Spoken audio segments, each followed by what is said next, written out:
Hello students, मैं Kamini Raria, assistant professor government law college Ajmer से। आज फिर मैं आपको एलएलबी फर्स्ट ईयर के paper number 10 alternative dispute solution के बारे में बताऊंगी। वैकल्पिक विवाद निपटारा विधि के बारे में। इस पेपर को हम 6 पार्ट में पढ़ रहे हैं और हमारा पहला वाला पार्ट आर्बिट्रेशन का चल रहा है, जिसमें हम एक्ट पढ़ रहे हैं the arbitration and conciliation act 1996, मध्यस्थम एवं सुलह अधिनियम 1996। इस पेपर में हमने चैप्टर शुरू किया था कल की क्लास में कंडक्ट ऑफ आर्बिट्रेटल प्रोसीडिंग्स के बारे में, कि किस प्रकार से मध्यस्थम कार्रवाइयों का संचालन होता है, जिसके अंदर हमने कल की क्लास में सेक्शन 18 से सेक्शन 23 तक में हमने देखा था। Section 18 equal treatment of parties यानी कि पक्षकारों के से समान व्यवहार की बात करता है इस चैप्टर में। Section 19 determination of rules of procedure के बारे में, कि प्रक्रिया के नियम कैसे निर्धारित होंगे, क्या अवधारण होगा, किस प्रकार से मध्यस्थम की कार्यवाही की जाएगी, उन नियमों के बारे में सेक्शन 19 में देखा था। सेक्शन 20 प्लेस ऑफ आर्बिट्रेशन, मध्यस्थम के स्थान के बारे में हमने बात की थी कि मध्यस्थम की कार्रवाई के लिए मध्यस्थम का स्थान कौन सा होना चाहिए। सेक्शन 21 में हमने देखा मध्यस्थम कार्रवाइयों का प्रारंभ यानी कि कमेंसमेंट ऑफ आर्बिट्रेटेड प्रोसीडिंग्स कैसे होगी, किस प्रकार होगी। सेक्शन 22 में हमने लैंग्वेज की बात की थी, भाषा की। आर्बिट्रेशन जो प्रोसीडिंग होगी वो किस भाषा में होगी, पक्षकार किस भाषा के लिए सहमत होते हैं, या फिर वो कौन सी भाषा यूज़ में लेनी चाहिए, प्रयोग में लेनी चाहिए, जिससे कि दोनों पार्टीज जो हैं, दोनों पक्षकार जो हैं वो सहमत हों और उन्हें समझ में आए। नेक्स्ट हमने सेक्शन 23 में देखा था statement of claim and defence के बारे में, दावे और प्रतिरक्षा के कथन के बारे में। धारा 23 कहती है कि किस प्रकार से दोनों पक्षकार में से दावे और प्रतिरक्षा के बारे में किस किस प्रकार से उनके द्वारा कथन किया जाएगा।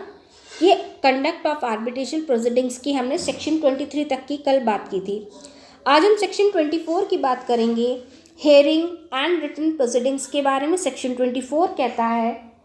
सुनवाई और लिखित कार्रवाइयों के बारे में,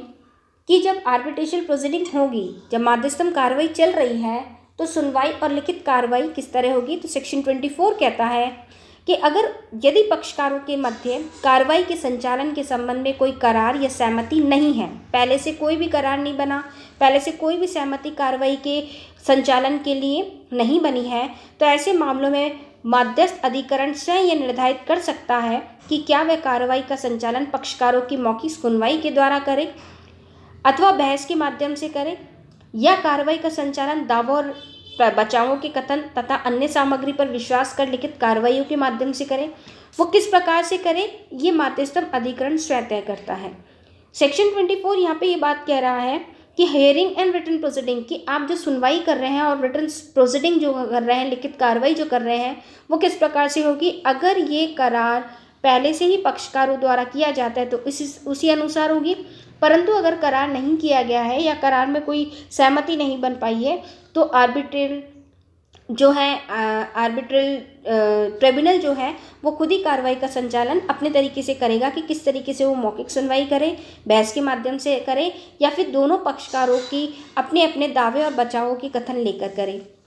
फिर ये सेक्शन 24 में ये भी है हियरिंग रिटन स्टेटमेंट में, प्रोसीडिंग्स में, कि पक्षकारों को किसी सुनवाई की पर्याप्त अग्रिम सूचना होनी चाहिए। पर्याप्त अग्रिम सूचना, दोनों पार्टीज को सफिशिएंट एडवांस नोटिस होना चाहिए, तथा यदि मध्यस्थम अधिकरण किसी दस्तावेज का निरीक्षण करना चाहता है तो उसकी भी पक्षकारों को पर्याप्त अग्रिम सूचना दी जानी चाहिए। यही सेक्शन 24 में अगली ये बात कह रहा है कि अगर किसी तरह की कोई सुनवाई है या कोई डॉक्यूमेंट्स मंगाए जाने हैं तो उनको सफिशिएंट एडवांस नोटिस होना चाहिए, उनको पर्याप्त उसकी सूचना होनी चाहिए, क्योंकि अगर सूचना नहीं हुई तो जो हमारे पक्षकार हैं वो किस प्रकार से आ पाएंगे या किस प्रकार से दस्तावेज रख पाएंगे, तो उनको इस बात की सूचना पहले से होनी चाहिए। सेक्शन 24 ये भी कहता है एक पक्षकार जो भी कुछ लिखित कार्रवाई प्रस्तुत की गई हो उसे दूसरे पक्षकार को संसूचित किया जाना चाहिए। ये भी आवश्यक है कि अगर एक पक्षकार ने कोई बात रखी है या कोई लिखित कार्रवाई प्रस्तुत की है, कोई डॉक्यूमेंट प्रस्तुत किया है, तो दूसरे पक्षकार को उसकी सूचना होनी चाहिए, संसूचित यानी कि कम्युनिकेशन होना चाहिए। यदि दूसरे पक्षकार को ऐसी सूचना नहीं होगी तो पहले वाले पक्षकार ने जो भी लिखित कार्रवाई के लिए लिखित में जो कुछ भी दिया है उसका जवाब वो नहीं बना पाएगा। तो जब तक सूचना नहीं होगी जवाब वो नहीं दे पाएगा। तो सेक्शन 24 ये भी कहता है कि अगर एक पक्षकार कोई कार्रवाई करता है लिखित में, रिटन में, तो उसकी सूचना दूसरे पक्षकार को होनी चाहिए। आगे section 25 default of a party के बारे में बात कर रहा है कि सेक्शन 25 धारा 25 किसी पक्षकार का व्यतिक्रम, डिफॉल्ट, व्यतिक्रम यानी कि गलती, यानी कि डिफॉल्ट यानी कि उसको आना चाहिए नहीं आ पाया, यही होता है डिफॉल्ट का मतलब। Section 25 default of a party के बारे में बात कर रहा है। सेक्शन 25 कहता है जब तक पक्षकारों में अन्यथा करार नहीं होता और दावेदार अपने कथन को धारा 23 के अनुसार संसूचित करने में असफल रहता है, जो भी हमने अभी कल की क्लास में देखा था, तो मध्यस्थम अधिकरण कार्रवाई को समाप्त कर देगा। परंतु जब तक पक्षकार सुनवाई के समय हाजिर होने में या दस्तावेज साक्ष्य को पेश करने में असफल हो जाता है, मध्यस्थम अधिकरण कार्रवाई को चालू रखेगा और उसके समक्ष साक्ष्य पर मध्यस्थम पंचाट को प्रस्तुत कर सकेगा, जैसा भी वो ठीक समझे। तो सेक्शन 25 डिफॉल्ट के बारे में बात कर रहा है। व्यतिक्रम, व्यतिक्रम या डिफॉल्ट का मतलब होता है अपनी ही गलती, हमें जो समय था उसके अकॉर्डिंग हमने काम नहीं किया, उस अनुसार हमने काम नहीं किया तो हम डिफॉल्ट हो गए। कहने का आशय यहाँ ये है कि हमें जो मौका मिला था उस मौके का हमने फ़ायदा नहीं उठाया। तो पक्षकारों को अगर कोई करार नहीं हुआ है और दावेदार अपने दावे को संसूचित करने में असफल होता है, यानी कि सूचना देने में असफल हो गया है, तो कार्रवाई को समाप्त कर देगा क्योंकि उसे सूचना ही नहीं मिली। परंतु जब तक एक पक्षकार सुनवाई के समय हाजिर होता है, दस्तावेज को भी पेश कर रहा है, करने में असफल हो गया है, करने आ रहा था लेकिन असफल हो गया। डिफॉल्ट का मतलब ये है कि आपको करना था लेकिन आप असफल हो गए, असफल हो जाता है, मध्यस्थम अधिकरण कार्रवाई को चालू रखेगा और उसके समक्ष साक्ष्य पर मध्यस्थम पंचाट को प्रस्तुत कर देगा। यानी कि जो कार्रवाई है वो तो समय अनुसार हुई थी, कार्रवाई का काम ठीक से वहाँ पे चला करा गया था, लेकिन अगर आपकी गलती है, आप नहीं आ पाए, डिफॉल्ट हो गए, तो कार्रवाई अपने तरीके से चालू रहेगी और पंचाट यानी कि जो कोई भी डिसीजन है वो हो जाएगा। सेक्शन 26 इसमें आगे बात कहती है expert appointment bye arbitral tribunal. धारा 26 इस बारे में कह रही है मध्यस्थम अधिकरण द्वारा नियुक्त विशेषज्ञ, यानी कि यहाँ एक्सपर्ट ओपिनियन के बारे में, एक्सपर्ट को अपॉइंटमेंट के बारे में बात की गई है, जो सेक्शन 26 कहता है अपॉइंटमेंट के बारे में। क्योंकि जो आर्बिट्रल ट्रिब्यूनल है, अधिकरण है, उसमें पक्षकार अपने मामलों को सुलझाने के लिए जाते हैं और वहाँ अगर कोई टेक्निकल मैटर आ गया तो उसको सुलझाने के लिए विशेषज्ञ की, एक्सपर्ट की राय आवश्यक है। तो उसकी अपॉइंटमेंट के लिए सेक्शन 26 कहता है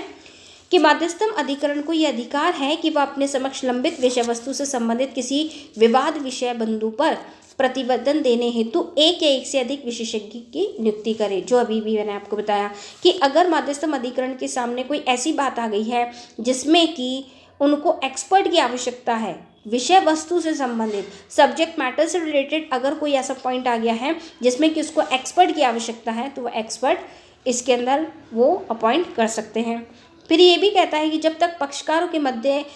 करार ना हो, यदि पक्षकार ऐसा चाहते हो या मध्यस्थम अधिकरण ये आवश्यक समझे, तो विशेषज्ञ द्वारा लिखित या मौखिक प्रतिवेदन दिए जाने के बाद विशेषज्ञ मौखिक सुनवाई के दौरान उपस्थित होकर उसमें सम्मिलित होने को कह सकते हैं, जिससे पक्षकारों को विशेषज्ञ से उनके विशेषज्ञ प्रतिवेदन से संबंधित प्रश्न करने का अवसर प्राप्त हो सके तथा पक्षकार विवाद बिंदु पर उपस्थित विशेषज्ञ साक्षी का परिसाक्ष्य भी प्राप्त कर सके। तो सेक्शन 26 इसको बहुत वाइड करता है, बहुत आगे बढ़ाता है और एक्सपर्ट ओपिनियन के लिए कहता है कि अगर एक्सपर्ट से कोई ओपिनियन ली गई है और एक्सपर्ट ने अगर कोई ओपिनियन दी है तो वो एक्सपर्ट ओपिनियन देने के बाद मध्यस्थम कार्रवाई के समय उपस्थित भी रह सकता है, जिससे कि उससे अगर किसी तरह के क्रॉस क्वेश्चन किए जाएं या फिर अगर पक्षकारों को ऐसा लगता है कि एक्सपर्ट यहाँ पे होना चाहिए तो एक्सपर्ट वहाँ मौजूद रह सकता है और उससे जो कोई भी उससे बात पूछी जाए, जो भी उसने ओपिनियन दी है उससे पूछी जा सकती है। सेक्शन 26 ये भी कहता है कि मध्यस्थम कार्रवाई के पक्षकार के अनुरोध पर, कार्रवाई के पक्षकार यानी कि पार्टीज के अनुरोध पर विशेषज्ञ के लिए आवश्यक है कि वह किसी ऐसे दस्तावेज, सामान या किसी अन्य संपत्ति का परीक्षण करने की अनुमति दे जिस पर उसका विशेषज्ञ प्रतिवेदन आधारित है। यहाँ पे पक्षकारों को एक राइट दे रखा है। अगर पक्षकार चाहे तो विशेषज्ञ ने जो कोई भी रिपोर्ट बनाई है सामान की या डॉक्यूमेंट की या किसी और भी चीज़ों की किसी की भी, तो उसकी एग्जामिन करने के लिए सेक्शन 26 में मध्यस्थम कार्रवाई की जो पक्षकार जो पार्टीज हैं उनमें से कोई भी अनुरोध करके ऐसे सामानों की को प्रतिवेदन जो उसने दिया है एक्सपर्ट ने, उसको वो परीक्षण कर सकते हैं, जांच कर सकते हैं और उसकी अनुमति वो आर्बिट्रेशन ट्रिब्यूनल से मांग सकते हैं। आगे हम सेक्शन 27 की बात करेंगे, धारा 27 की। और यहाँ पे धारा 27 कहती है court assistant in taking evidence. धारा 27 में इस बारे में बात की गई है कि कोर्ट न्यायालय के बारे में साक्ष्य लेने में न्यायालय की सहायता,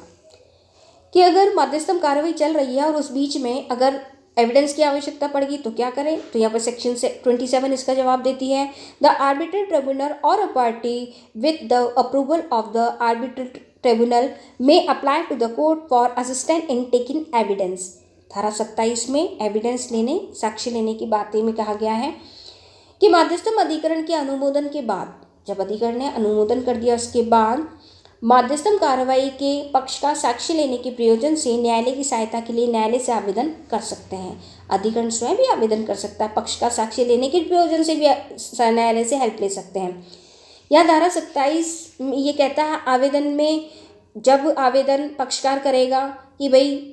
कोर्ट से हम हेल्प ले लें, कोर्ट से कह दें कि भाई आप कोई पर्टिकुलर डॉक्यूमेंट है किसी दूसरे पक्षकार के पास या किसी दूसरे व्यक्ति के पास है और उसको अगर उपलब्ध करवाना है तो न्यायालय से मदद ले सकते हैं। और किन बातों का ध्यान रखेंगे, पक्षकारों के तथा मध्यस्थों के नाम तथा पते वो साफ साफ लिख के देंगे। दावे की सामान्य प्रकृति तथा मांग किया गया उपचार, यानी कि जो कोई भी रिलीफ उन्होंने मांगा है,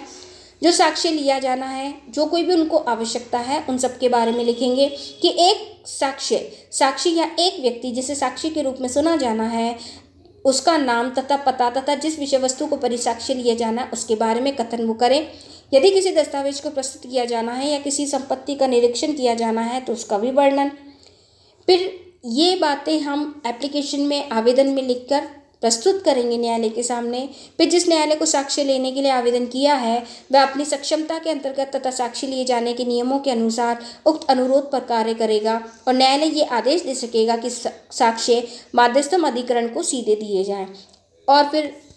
जो एप्लीकेशन दी है, जो आवेदन दिया है, उस आवेदन से अगर सेटिस्फाइड हो जाते हैं तो कोर्ट क्या करेगा, कोर्ट अधिकरण को सीधे ही ऐसे एविडेंस को मुहैया कराएगा। फिर यहाँ पे ये भी है कि न्यायालय साक्ष्य को किसी उसी प्रकार प्रक्रिया जारी करेगा जैसा कि मामला उसके समक्ष सुनवाई के लिए आया हो तथा प्रक्रिया जारी की गई हो। और अगर कोर्ट को ऐसा लगता है कि भाई जो मुझसे हेल्प मांगी गई है वो हेल्प मुझे इस प्रकार से करनी है, मानो कि उसके सामने ही वो मामला सुनवाई के लिए आया हो, तो न्यायालय उसी प्रकार से साक्ष्यों की प्रक्रिया के लिए वैसे ही प्रोसीजर को फॉलो करेगी। फिर धारा 27 में जो व्यक्ति न्यायालय द्वारा जारी प्रक्रिया का पालन नहीं करते उन्हें दीवानी न्यायालय में लंबित कार्रवाई के समान ही हानि, शास्ति तथा दंड का सामना करना होगा। धारा 27 में इस बात की व्यवस्था की गई है, अगर किसी ने न्यायालय से आपने हेल्प मांगी है, सहायता मांगी है, न्यायालय सहायता कर रहा है और अगर उसने कोई प्रोसीजर के अंदर आपने कोई ऐसी भूल कर दी है जो कि CPC के अकॉर्डिंग उस कोर्ट में लंबित कार्रवाई के समान ही हानि है, इस पर पेनल्टी कोई लगनी है या कोई पनिशमेंट लगनी है तो वो पनिशमेंट दी जाएगी। यहाँ पे धारा 27 साक्ष्य लेने की, न्यायालय की सहायता लेने के बारे में बात करता है, जो चैप्टर 5 हमारा है प्रोसीडिंग्स के बारे में। आगे की क्लास में हम नेक्स्ट चैप्टर से पढ़ेंगे, चैप्टर 6 से। ये प्रोसीडिंग का जो चैप्टर है ये यहीं ख़त्म होता है। Thank you students.